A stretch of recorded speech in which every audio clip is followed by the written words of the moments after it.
Please note that this series contains stories of violence, assault, suicide, and suicide attempts that some people may find disturbing. Names and places have been changed for privacy.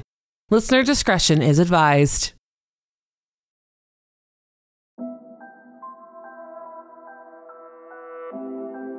When was the first time you talked about these paranormal events with your future husband? You know what? I actually don't think I mentioned it until... You know what? You'll have to ask him. I actually can't remember the conversation because so many times it's a joke at a party, right? You know, so many times you say something jokey at a party and, haha, oh really? You have a ghost? And life goes on. I've been very open about it. He's very impartial to it. I'm guessing you're pretty used to people calling BS on this. You know, I probably haven't really told anyone outside of the circle of trust. I can think of a few situations where I've been with a few people that knew a little, but I've never told anyone this much before. Everyone knows bits and bytes about little things. My closest friend claims there's logical explanations for everything. It doesn't bother me. Like I said, you sometimes wonder yourself if some of it is real. But if I start to get the feeling that someone is not into it, but asking questions, I will take it down and think, you're not important enough to know the details of it because you want to tell me a different way of it. I'm not going to tell you if it's a ghost or a demon. It's just a fact that it happened.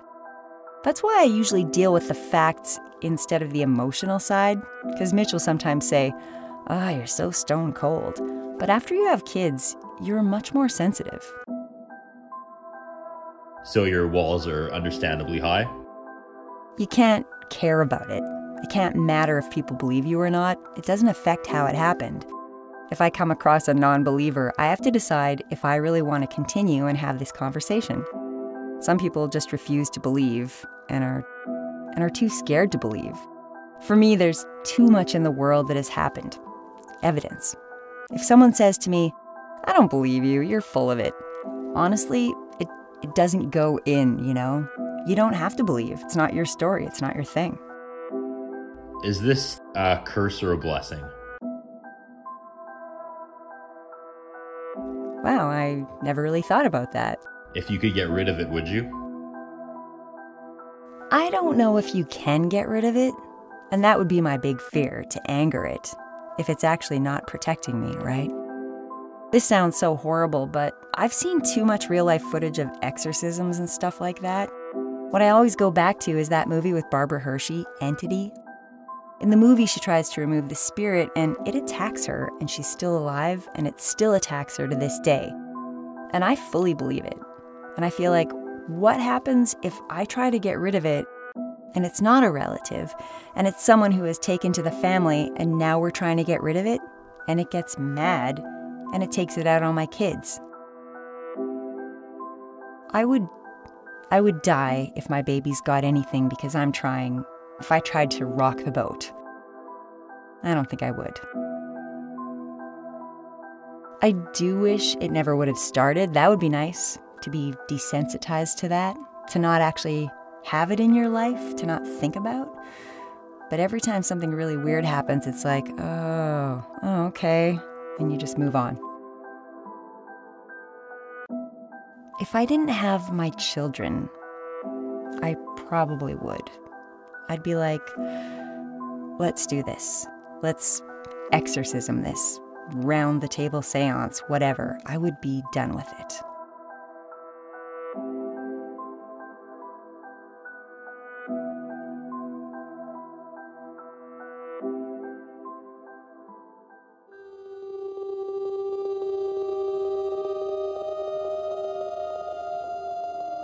So to come back around, why all of this?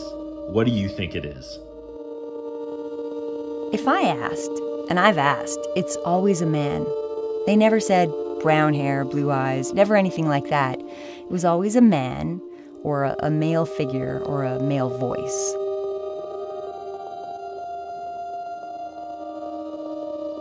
With her daughter Jessica's imaginary friend, Uncle Sam, Sarah has obviously explored the possibility that it is her deceased Uncle Sam, the Marine who died at the age of 19 in World War I. Back when her grandparents lived in the greenhouse, There is a portrait of Sam adorned with the memorial heart, and when Sarah's grandparents passed away within 6 months of each other back in 2001, 2002, their possessions were divided up among the relatives, and Sarah ended up with the picture and displayed it in many of the places she's lived since then.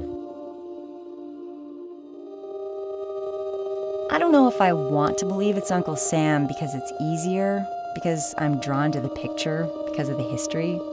He died at 19 or 21 years old. He died very young.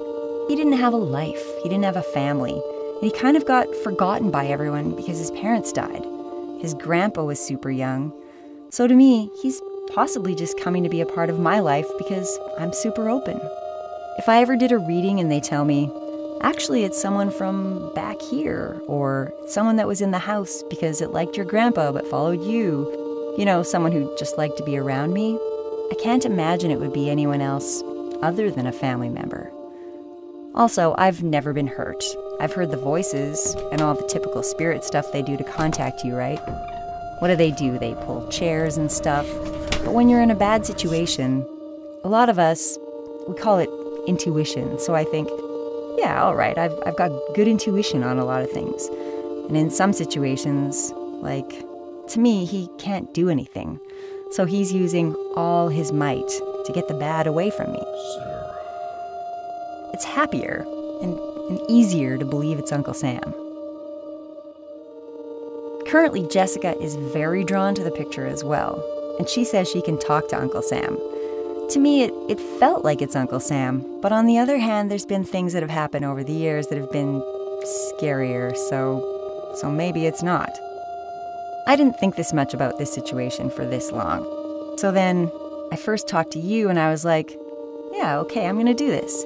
And then I told Mitch, and I woke up with a guitar on my chest. To me, that was such a major thing because it's never touched me. So I didn't know whether to cry or to be scared or what to do. Years of nothing and minimal contact to that, to me, was a huge step. It didn't hurt. In my head, I was like, it didn't hurt me. It's a sign.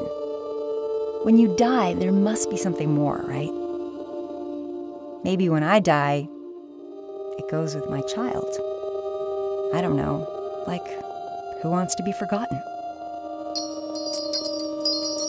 The pictures Jessica draws are scary for me too because they're coming out of my child's brain. She loves to draw. She started with heads, and then she started putting crosses for the eyes. I was like, where did you get that? Where did it come from? Why are they there? I don't know what she sees, like, why do you draw in black and red? Why do you scribble the mouth out? What does she see? It's in her head. What she's putting down on paper, and I can't tell her not to because I need to see, and you can't suppress it. If I tell her not to draw it, she's only going to draw stuff that makes me happy, and then years later she admits there's someone who's been talking to her. I have to deal with that. That's why God, I wish I could remember if I said his name, and that's why she's like, Sam, it's Uncle Sam.